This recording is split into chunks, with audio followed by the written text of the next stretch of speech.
This is Rikki Soumpholphakdy here for The Ring. I'm here with undefeated super welterweight contender Fernando Vargas Jr. getting ready for his fight against Callum Walsh in the co-main to Canelo Alvarez against Terence Crawford. Junior, how you feeling, man? I'm feeling good, feeling relaxed. I actually just got done sparring.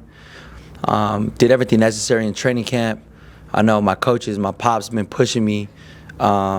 And we're here at this big stage. It's an honor. It's a privilege to be fighting on Mexican Independence Weekend, and we're looking to steal the show.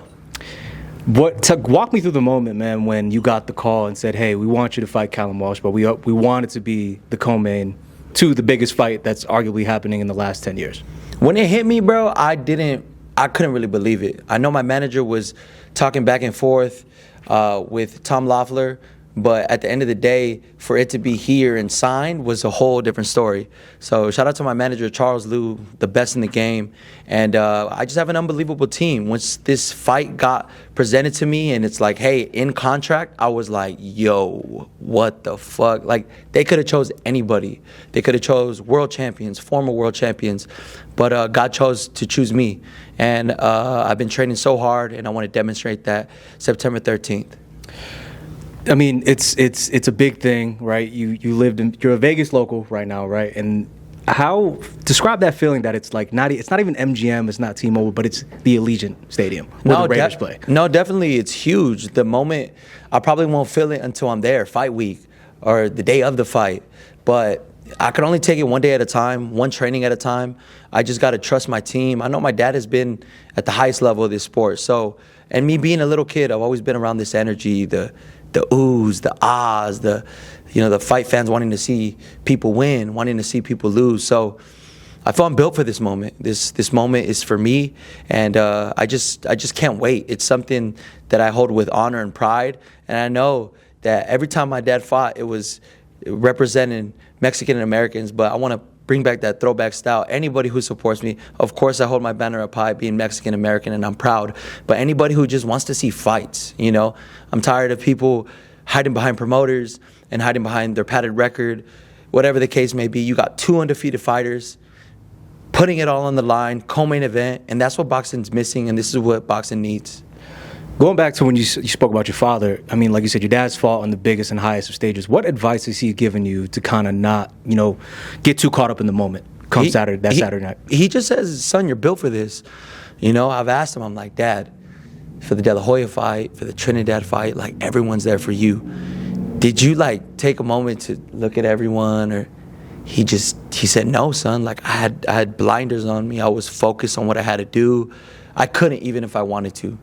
So, look, this fight is worth everything to me. I know everything that I've done in the amateurs, everything that I've done in the pros, it's literally everything boiled down to September 13th. And I'm taking it as that. I want to be able to put my stamp in the boxing world. I know a lot of juniors have a bad rap and we're like this or we're like that. But, I don't want to be like the status quo junior. I want to be able to prove that I could compete with the highest level and be taken serious in the sport of boxing. Speaking of being a junior, how have you been able to kind of just block out that type of noise where people are just, they say this about you, that's Fernando's son, yada yada, he's a junior. How do you block all that negativity out? They've been like this since I was a kid. Whether I was boxing or not, it's always because of my dad. It's always because my brothers, or I can't worry about what the next person has to say about me. If they like my trunks, if they like my hairstyle, fans are going to have their own opinion. Only thing I could do is prepare myself the best and give the fight fans a great fight. And that's what I'm looking to do, September 13th. And getting to your fight, man, you're fighting Callum Walsh, who's also undefeated. He's young. He's propped up to be the next thing for TKO and Dana White. He got a bad cut in his last fight, man, and I saw you doing an interview recently about how you felt like he kind of got worried and got shocked. Do you feel like you have sort of a mental edge on him going into this fight? Absolutely, I do. I feel he knows the fight right before this one was a fresh cut, real big, and I just saw him retreating, whether it was looking at his manager, whether it was looking for a way out. There was things in there where my team, we're going to make it as uncomfortable for him as possible. And I know we got a great game plan. And look, Dana White has a whole bunch of money behind him. And, Turkey is believing in him. But I'm here to disrupt those plans. I'm not here waiting for a payday, and then I go off into the sunset, and that's all she wrote. I'm here to make my legacy. And like I said, September 13th, I'm going to turn doubters into believers. And Dana White made a huge mistake by putting me in front of Callum Walsh, and I'm going to show that.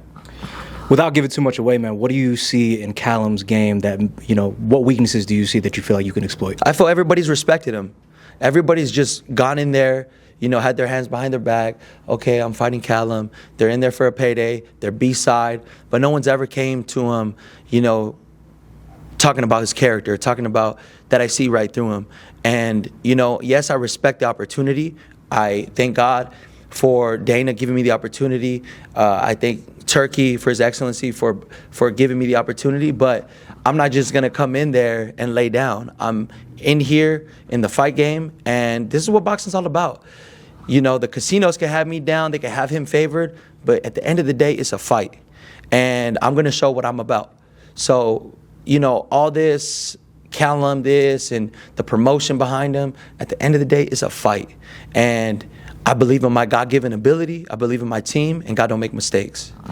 And I think it works in your favor too, because like you said, you grew up in the sport. You grew up going to all the fights with your dad, so you've seen it's not new to you, And also, you also have your hometown behind you, right? He's coming. He's used to fighting in what, New York, right? Yes. Or he's got the Irish that come along. I don't know if there's going to be a lot of them out here. I feel like it's going to be obviously a very dominant Mexican crowd. No, definitely. Whether it's a Mexican crowd or we're fighting in LA in his backyard, it's still me versus him, And I know the Irish fans are going to come out and they're going to support. They believe in their countrymen, and I know my Mexicans are going to be out here too. So it's going to be great energy.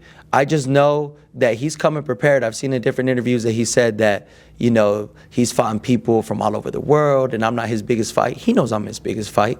He knows that. He knows. He says that I'm going to be intimidated seeing Freddie Roach across the ring. He's going to see Fernando Vargas. He's going to see Amado Vargas. He's going to see Emiliano. He's going to see all of us. He's going to see the dynamic, how we capture the crowd. And it's a fight. So he wants to talk about mental warfare. I'm ready. I'm ready. And I just feel I'm a better fighter than him. We both have power. We both could hit hard. But like my dad says, someone in there has to be smarter. And I feel I'm the smarter fighter. Speaking on your brothers, man, talk about that support that you have. You guys are such a tight-knit family. It's awesome to see, by the way. What is that support like, having your brothers who also go to war themselves and have them in your corner, and obviously your dad being the former world champ that he is? No, it's tremendous, bro. I mean, to have brothers that understand weight cut, and maybe when I'm a little bit moody or when I have to push through and I'm cutting weight and it seems like I can't, they know. So when my team is asking for that extra push, I got to give it. And, having brothers right there that are competitive and feel that same energy and have felt that same energy before, it definitely helps a lot. So it's definitely a blessing to be winning with your family, and there's no greater feeling. I love when we're all behind Emiliano for his Madison Square Garden, fastest knockout in history. Amado when he beat Sean Garcia. So we're just going to continue to write history. It's far-fetched, right, for a world champion father to have 3 world champion sons, but we're shooting for the stars. Yeah, man, it's highly possible. You guys are on a great path right now. Again, this is on the biggest fight in probably the last 10 years. I want to get your thoughts on the main event, man. Canelo Alvarez versus Terence Crawford. I know we were talking earlier a little bit, and you're picking Canelo. Talk to me about it. I just see Canelo, it's his resume. He's going into this fight. He's fought, Cotto, he's fought Mayweather, he's fought all these different fighters, Trout, former world champions that give him that mental edge. Whether people say that he's on his decline or not, this is what I think makes it a more competitive fight. You got Bud, where it's always respect whenever we see the champ. Bud, it's all love and respect. But I just feel his skills, he could fight in any generation in his respective weight class, I feel. Terence Crawford, I've had the opportunity to spar with him. Very crafty in there. I did. How did that go? It went good. Yeah? It went real good. I went in there. I believe he was getting ready for Earl Spence. And I went over there to the Apex, and we sparred. And he's really he's strong. I was walking around like buck 75, 80, and I thought I was going to be able to just move him around. He's one of those skinny, strong guys. You know what I'm saying? Yep. So he knows how to definitely use his strength. But we're gonna see. I think he'll have early success with Canelo early. maybe snapping his head back. You see Canelo picking up fighters when he gets frustrated. But I think Canelo will end up putting his punches together, and I think that power would just be too much.